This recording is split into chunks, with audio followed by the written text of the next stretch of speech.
Hi everyone, welcome to the session on building question answer systems using LLMs on your own private text data. In this session, we will discuss various things about how you can use the cutting edge LLMs like OpenAI and ChatGPT and combine that with your private data, which you're not exposing to the internet, but still get a question answering system like the way it happens with normal LLMs. In this session, we're going to cover, like I said, a question answering system using language models. And we'll also try and understand how you can create embeddings for your private text data and use this embeddings for an efficient query-based question answer system. Okay, so before we get started, what are LLMs, right? So LLMs are essentially what we call as large language models. They've been popularized by OpenAI's GPT, which is obviously a viral application, which I'm sure you've heard of or tried it. You can see whenever you ask a question, it gives you a very intelligent answer, and that's the power of LLM. Until probably ChatGPT came about, the way you could query information was with Google, but it was not human friendly, right? You had to go to all the web pages and look for the content yourself, but LLMs have kind of made it super easy. But the problem with LLMs is that their range of knowledge is not infinite. Like Google. Google pretty much has access to 90% of the open web, whereas LLMs need to be trained regularly to kind of get the data, right? However, there are many applications, many apps that have been built on LLMs, so namely text generation, translation, question answering, summarization, and so on. Now what we're going to do is we're going to extend the functionality of LLMs by combining that with vector embeddings on your own private data. Okay. Now, what is a question answering system? Basically, question answering system is what's in the definition, which is basically you ask a question to the system and then to the program, and the program gives you an answer, right? Typically, the applications are customer support chatbots, virtual assistants, and other use cases. Okay, so how exactly will it work? Basically, it starts with taking the existing LLM and doing a little bit of transfer learning, and at the same time, we're also looking at embedding. So we have the embedded vectors that we're going to use and tweak the model a little bit and then make it useful for us. That's the idea there. However, in this particular demo, we're not going to do transfer learning because that's just going to take a lot of effort and computational requirements. We're not going to do that. We're just going to tune it a little bit and then make it happen, basically. Okay. The architecture of this particular use case is essentially orchestrated by this library called LangChain, which has become very popular recently.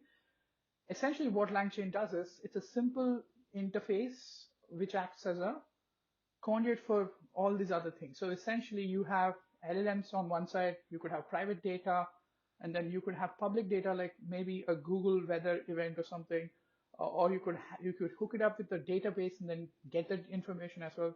So LangChain acts as an orchestration layer for enhancing the performance of LLMs. That's the high-level use case of LangChains. Now, also it makes it very easy for developers to develop applications using LangChain and integrating them with simple Python SDKs. Okay. Now, what are the exact steps involved?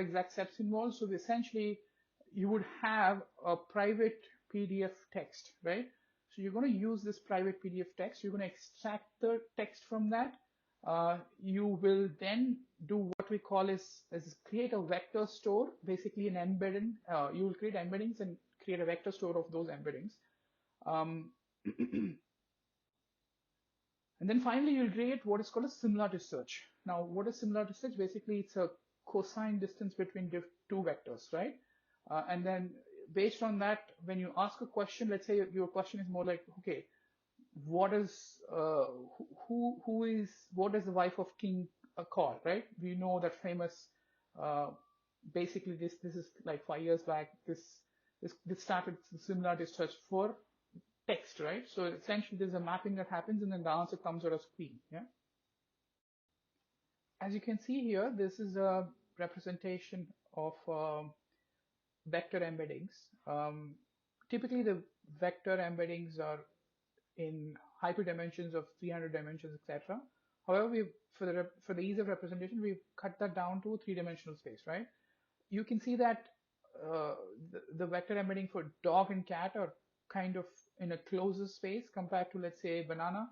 Um, so if you do a cosine distance, you would end up getting a larger distance between banana and cat.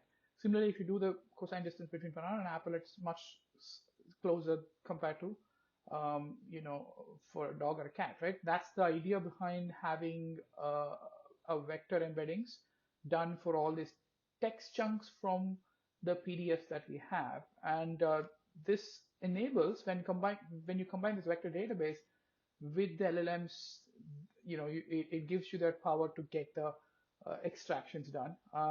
Now let's quickly go to the demo of this, and then we will see how actually it works in real life on a Jupyter notebook.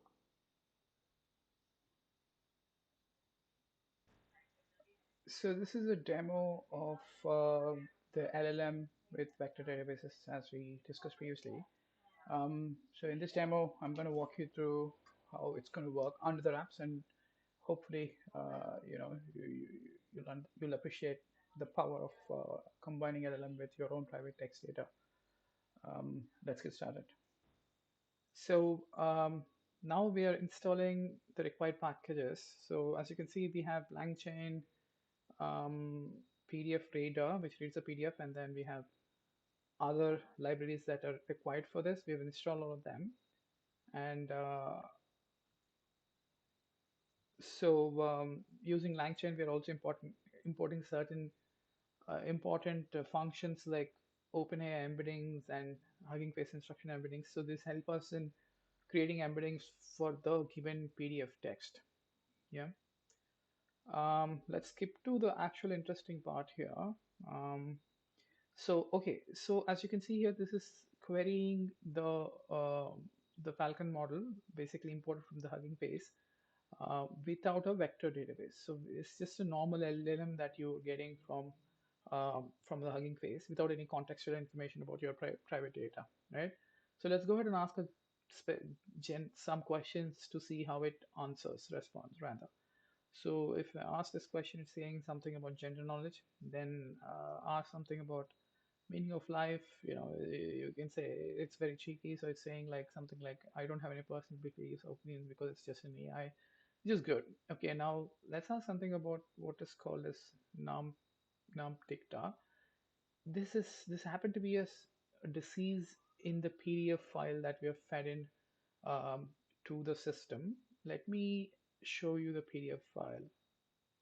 So this is the PDF file that we are feeding in to the LLM, and the PDF file contains few made up diseases and descriptions of the diseases. They are totally made up by us, and you don't have these names like Nampadicta or pneumolactic and all these other diseases on internet anywhere. Yeah, so basically, if you go search these things, you wouldn't find that because they're completely made up. And the reason we've done that is because we want to show for sure that this is information that we are feeding in to the LLM model rather than by luck or chance or something like that. Yeah, so this is completely made up in that sense. Okay. Now let's go ahead and basically look at the model. When we ask what is this non-predictor disease, um, you can see that this is reverting to something else. It's saying it's a term used in child's play of Naam in the Punjabi language. It's saying it's talking about Punjabi language. It's basically it's not related to the disease, right? However, once we feed in this PDF to the model and then we build a vector data embeddings and then feed into the vector database, and then we kind of attach this with the LangChain, you can see that what happens after that. Essentially, you feed in the information through a vector embedding to the LLM, then you ask the same question it's basically now reverting to the answer we have given in the PDF. So it's now saying NAM predictors of new virulent disease caused by a yet to identify pathogenic virus, etc., etc. That's just, you get the point now, right? So basically, it's as if you're talking to your PDF, your own private text system. That's the whole use case of using LangChain and combining that with the existing LLMs from Hugging Face or OpenAI, etc. Now here we have passed a bunch of questions, right? What are the origins of nympholic lectoresis, whatever. So this is all these questions we have passed in just to see how good the answers would be. And sometimes, interestingly, the answers are good. Sometimes they're not that good. It shows that the model is not perfect. It can't replace a human already. As of now, it can't do that. But it's pretty good. It's better than anything else we have seen so far. Now, what are the origins? It's given an answer saying, it's a decent answer. Basically, it's exactly as it is in the PDF. It's almost as if somebody has gone through this PDF and then answering our exact question, right? And that's brilliant because we have a lot of content on the text format within corporate databases, and we're not able to use that effectively. But now we can using this combination of LangChain and LLM. Okay, so the other questions, you see this one here, somehow the LLM has gone haywire. It's not answering correctly uh, for whatever reason, right? This is what I meant when I said, okay, it's not perfect. So this one, it seems to answer perfectly. It's gone from, it's reading exactly from the PDF text. Um, yeah, and for this one also, it's pretty good. What are the symptoms of diseases that causes blindness? So it's gone to this question is gone to its non-PDF, right? Because the generic question again, so it's gone to the normal stuff. Um, okay, what are the origins of rhamnotracheostomy oculosis? This is it's going again with the PDF that we have supplied. If you see this here, okay. Yeah, Ramphinoculus is a menacing and fatal. Okay, this is blah blah blah. So it's reading from our PDF, and that's how it works. Now that's all the demo is. If you have any comments or questions, feel free to comment them below this video. Thank you. Thanks for taking your time. Thank you. I hope you got an gist of what we are doing this demo. We are combining the power of LLMs with LangChain and using that to build a question answering system on your own private text data. And this has incredible applications in the world of corporates because there's tons of text data lying in corporate databases. Somebody has written something and then it's just sitting there, but nobody gets to use that. Imagine if we could harness all of that textual information that different companies possess, and with this we can do that. I'm very excited by this potential of this technology, and I'm looking forward to discovering more such technologies in the future. And of course, I'll be talking about that in my channel. So please like and subscribe this video, and then share it with your friends if they so that they can find it interesting if they find it interesting. Thank you.